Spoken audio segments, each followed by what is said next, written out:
Hello folks, it is March 14th, 2022. It's been, I think, a couple of weeks since I posted a video. Just straight out the top to get out of the way, if you guys could like and subscribe, as the kids say, that would be great. I want to thank everybody. I crossed a tiny milestone this past week of having over 100 subscribers, which I know, compared to some people is nothing, but to me it's pretty special. I actually, I enjoy the idea that people are subscribing and think that, what, they must like some of the stuff and they hold similar kind of passions that I do, and it's always great to feel sort of part of something. But this past weekend, I went into the the Woodstock Nostalgia Show in Woodstock, Ontario. It happens several times a year, but it's one of the best shows for the kinds of things that I collect and specialize in, which is advertising and smaller paper items. A lot of the times, the bigger outdoor shows, like, say, just off the top of my head, the Christie Outdoor Antique Show, Aberfoyle, even, some of the smaller markets like Prudham's Landing and places like that around this area in Ontario, the dealers don't bring a lot of smaller paper with them because you're outdoors. It could rain. You could get hit by a big windstorm. And paper doesn't survive very well in any of those conditions. So for these smaller, for the indoor shows, they bring a lot of the smaller stuff. And for me, that's exactly what I'm looking for because it's easy to ship. I have a lot of knowledge in it just because my parents were collectors and I was not dragged around, it sounds terrible, but I had to go to every show with my parents, obviously, up until a certain age. And we collected tons, and I just sort of gathered this information via osmosis, if you will. It just it's in the blood. So yeah, it's a great show. They do a couple there. The same people also run one, I believe, in Ancaster. And if you collect anything, you should probably hit up at least one of these a year because just the sheer amount of stuff that's there. Some of it's a little pricey, some of it's not. You get a lot of sort of picker type guys there who don't specifically specialize, so stuff that they don't necessarily specialize in might be a little bit cheaper for you to pick up. There are sports cards and comic books and records and Petroliana and even some small pieces of furniture and advertising signs and, toys, tons and tons of toys from all the different ages. So you name it, and it's at these shows. It's really worth, if you're a collector of any sort of thing, vintage, nostalgic, somebody's going to have something there that you probably would like to have. Whether you can afford it, that's a whole other thing. But you get to see some pretty cool stuff either way. So without further ado, I'll get into what I got. This, for some of you who are as old as me, you will probably remember that in Red Rose Tea and Brook Bond Teas, in the 60s and 70s, they gave away little picture cards, and there were all kinds of series. Indigenous peoples, Tropical Birds is one, Dinosaurs was one of my personal favorite as a kid. I loved that set. Some great illustrations. And this is an advertising sign that would have been posted in the store for you to, know that this is the series that's in there. These are much harder to find, especially any of the ones from sort of the pre-1970s. They're highly desirable, and they're just great illustrations. Slightly larger size. A few of them have been found, say, in the last, 5 years. Quite a few more of them have popped up, but they're still particularly scarce, and really, a tough thing to find. And if you collect cards, if you collect the cards, you're going to want one of these for your collection. Get it. It'll look beautiful in a frame. I mean, that just looks beautiful just as a piece of art to hang on your wall. So that was a nice pickup. Again, I didn't have to pay a huge amount on it because I know the dealer. I bought some other things off him in the past, and so, he sort of gave it to me for a relatively good price. I don't think I paid more than, I can't remember now offhand, over $35 for it, which is a steal for me. These have in the past sold for hundreds and hundreds of dollars on eBay. If you just check the history using Terapeak, it's you can see the prices. But again, a few more have popped up over time, so that's going to affect the price a little bit. I find they usually do bounce back, so it was worth picking up for me. The other thing I got here are these really cool cigar labels. Now, these would have been, I think this one actually, right around the turn of the century. I collect Canadian tobacco advertising, and I don't do a lot with labels, but I love picking them up when I find them. This one's Rex from London, Ontario, and this one is Jose Gast from London, Ontario as well. Really beautiful lithography on these, a little bit of embossing as well, so they were a nice pickup. Again, not a huge amount of money. I think I don't think I topped out at 20 bucks for those, so to me, you can't go wrong. One of my favorite pickups was this. Again, another in-store advertising sign. This is obviously from Kellogg's. It is double-sided. The other side has French on it, so you know it's a Canadian piece. And I collect Canadian advertising. I'm not going to fib. I do not have one of these hand puppets. So I guess back in '68, I think is the copyright on these. Inside these cereals here, each of the banana splits, which was, again, I'm dating myself, but the banana splits was a, I believe it's Hanna-Barbera cartoon on Saturdays, and a fairly popular one, pretty well collected, but they didn't do a lot of stuff with it. There wasn't a lot of, toys or things like that with it. But this is a really cool one, which again, I have never come across these. I know they're out there. They were little plastic hand puppets. Now I'll tell you, go on eBay and check that out, and just check the solds on those hand puppets. And those things are selling, some of them upwards of $100 a piece. They are, and that's what they're selling for too. It's not just someone on a fishing trip. Those are sell-throughs. They're exceptionally hard to find. All these little plastic hand puppets are hard to find because, again, they didn't last long. Kids used them. They would have put their fingers through them and ripped them, and they would have been thrown out. So again, here is an in-store display, which is super cool. It's the poster probably would have been hung up right around where the boxes of cereal were stacked up. And then there are, in each one, there are 8 of these, but there's 2 for each. They're like mini posters. I got them flattening out in this thing because they were rolled. Ignore that sticker. That's mine from the magazine thing that I had on it. But it shows each of the boxes that it would have been in. Yeah, 1969 Hanna-Barbera. Got it right. And then on the back is just an illustration of each of the characters. So like a mini poster. And like I said, there's 8 of those in there. And they would have been used sort of all around this main poster near where the cereals were displayed. Again, stupidly rare. The items, the collectibles themselves are stupidly rare. And the posters are, really, really rare. I paid up a bit for this. It was a couple of $100, which to me, not a great deal for something like this, because honestly, I think it is worth way, way more. I think those posters on their own are going to sell probably close. Who knows? I mean, you just don't know until you put it up. I'll probably auction 1 or 2 of them just to sort of get an idea, but I can't see. I'll probably start them at $100 a piece and see where they go. So yeah, I'm going to keep a set for myself, keep the poster myself, and then sell off the doubles because there's 2 of each. And then that, I'm still making money on that, hopefully. And I get to keep this because I do collect Canadian insert cards. So that was like super fun for me. Plus, it's like the Banana Splits is like a super cool cartoon from the 60s.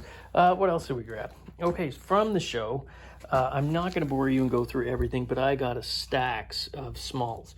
There is actually a ticket book for famous players theaters in Canada, and it's actually, I guess, so there you go. When were the last time you go to a movie for 15 cents? And it's a whole book, so I guess you could buy them, and there's a nice illustration there on the front of Bugs and the Gang. There's Woody Woodpecker there too, so it would have been probably aimed at kids.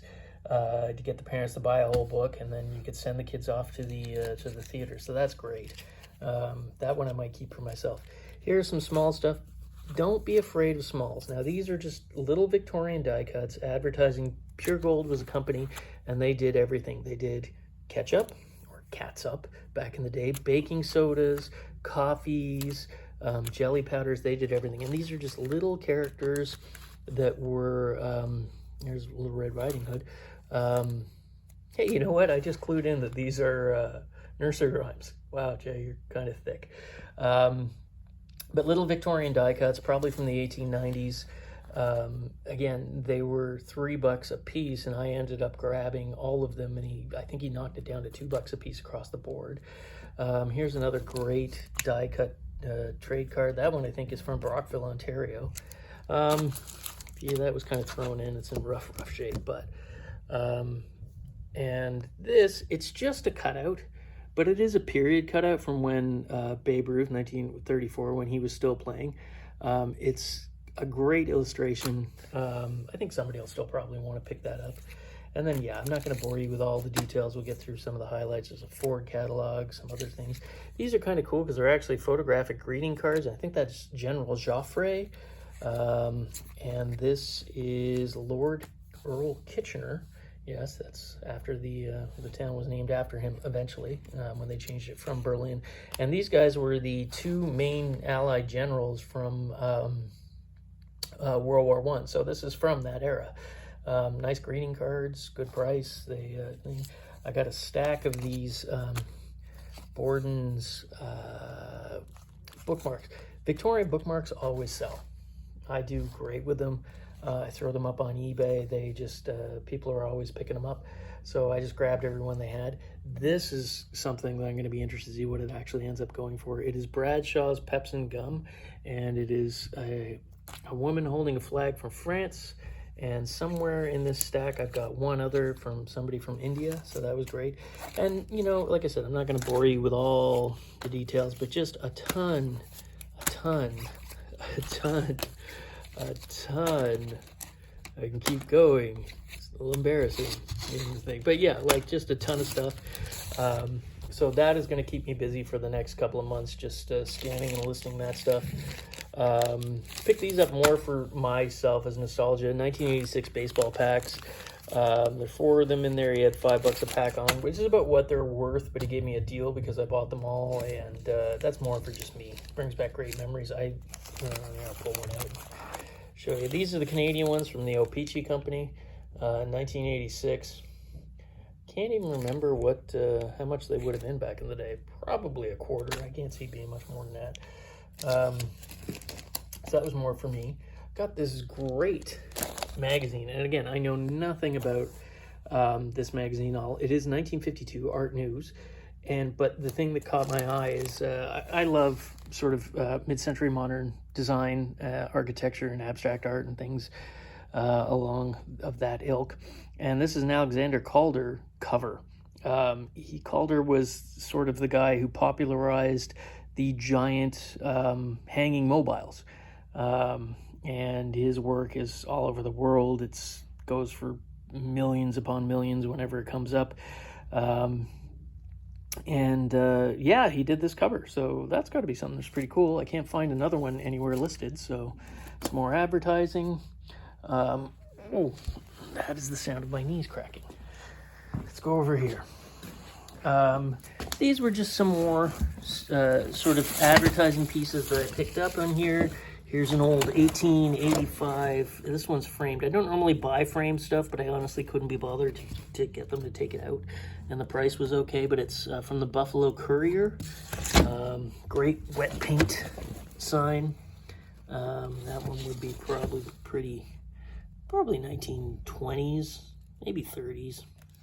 A great wet paint sign. And then this one is, someone did a little display of Bissette's ice cream. Which were based out of, I think it was Goderich, Ontario. So you got the cone server there and a couple of the wrappers for the different bars. I love stuff like that. I'm a sucker for old advertising. So yeah, and this one's pretty cool too. It is a orange crate, Back in the day when they used to ship the oranges in the wooden crates, they used to stick these labels on the front of the wooden crates so you sort of knew where your oranges were coming from. That's just a great image if anybody collects dogs, or especially I think, what's that? Yeah, it's a setter. It's a setter brand, Sunkus oranges. So, and then speaking of some more mid-century modern, I grabbed this guy today, at the show. It is, here, we're going to put it so we can see it.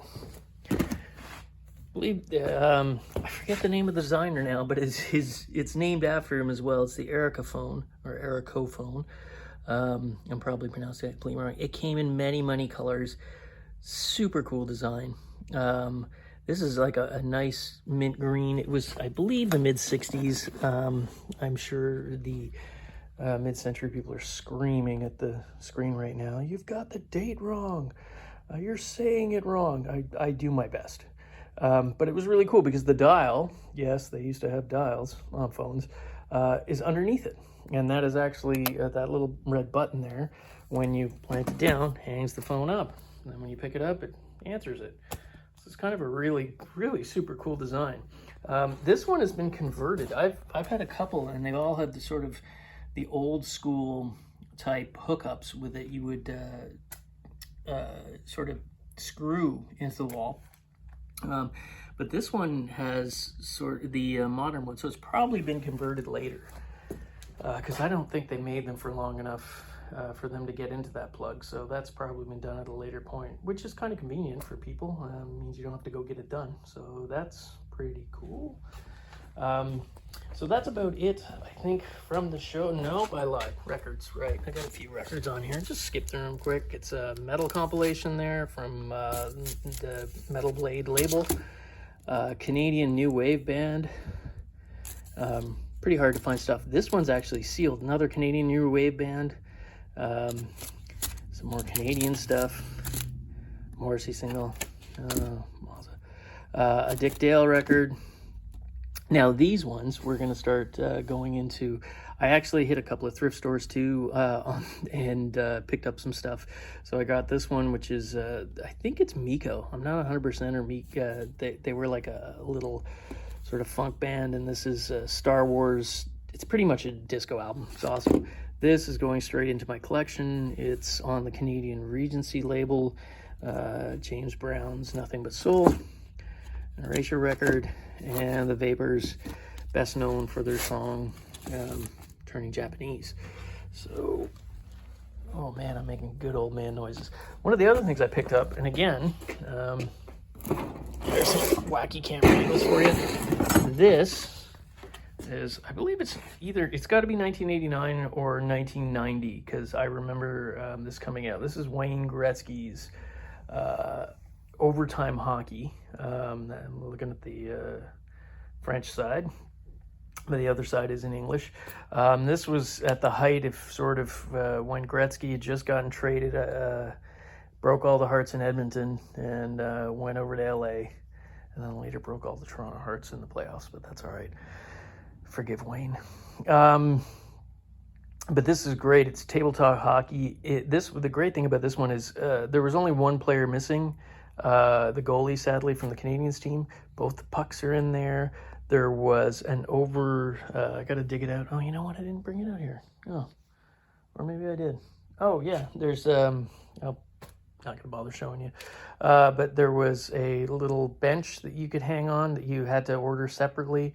That came with the referee figure. There was a timing clock that you had to order separately. That came with it. There was a set of boards that you accessory that you could buy, and that came with it too. So it's a nice pickup. And again, they had this in the showcase at like $200 and something originally at one of the thrift stores that I go to, and I basically, of course, I'm not going to buy it at that price. But then one day I show up and it's just sitting out in a corner, and they dropped the price to $39.99. So I'm like, sure, I'll pick that up.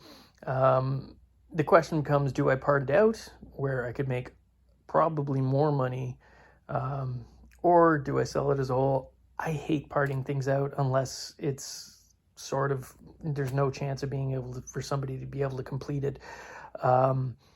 But in this, it's so close. I'm probably just going to sell it as a whole, keeping it together. I'll probably not get as much money, but I'm not.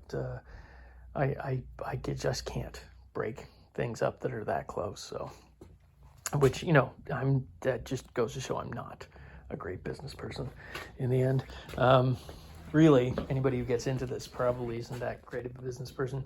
You don't get into this for money. You can make a lot of money, but most people who've gotten into this started as collectors. They have a passion for something, and they just decide, hey, you know what? I'm going to make this my life. Sort of, kind of what I did. A couple of more hits. Actually, these I picked up. This I picked up from on the way back. There's a thrift store in Woodstock, Ontario, a Goodwill, and I hit that. And again, I'm not sure on the date on this. I'm sure it's on there. I haven't even opened it up to see it yet. You can see what I paid, like $3.50. It is full of stuff. You can hear it rattling around there. But I think this was a 1980s toy, and it was basically sort of a magic set. And again, I haven't opened it up to see what's in there. It could just be filled with nothing, or hopefully all of it, or maybe dollar bills. No, that wouldn't be good because you can't get a lot of dollar bills. Maybe $100 bills. No, it's probably not happening. The other thing I also picked up was, where is it here?